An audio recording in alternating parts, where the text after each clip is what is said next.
1 থেকে 1 বছর আমরা মিনিমাম টাইমটা দিই সেটার জন্য। এবার অনেকে এটা ভাবতে পারেন যে তাহলে কি লাভ হলো?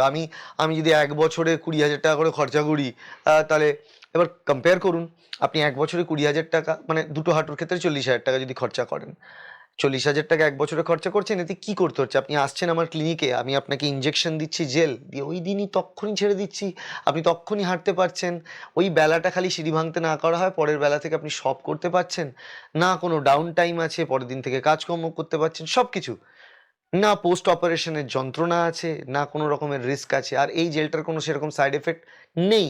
কারণ এটা একটা আর্টিফিশিয়াল জেল যেটা ইন্ট্রা আর্টিকুলার স্পেসে যাচ্ছে। আপনার ব্লাডে এই জেলটা দেওয়া হচ্ছে না। তো ব্লাডে আপনার কিছু আসছেই না।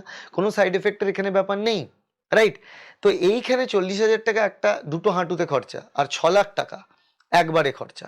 40,000 টাকা যদি বছরেও করতে হয়, 10 বছর ধরুন আপনাকে প্রত্যেক বছর একবার করে নিতে হচ্ছে। তাও আপনার ইনস্টলমেন্টে সেখানে 40 করে 10 বছরে 4,00,000 খরচা হবে। কিন্তু এখানে একবার একটা সার্জারি দুটো পায়ের ক্ষেত্রে 6,00,000 টাকার উপর খরচা হবে। এবং এটার কি গ্যারেন্টি আপনাকে কেউ দেবে যে আপনি নি রিপ্লেসমেন্ট করলেও 100% আপনার আর কোনোদিন কোনো রকম সমস্যা হবে না?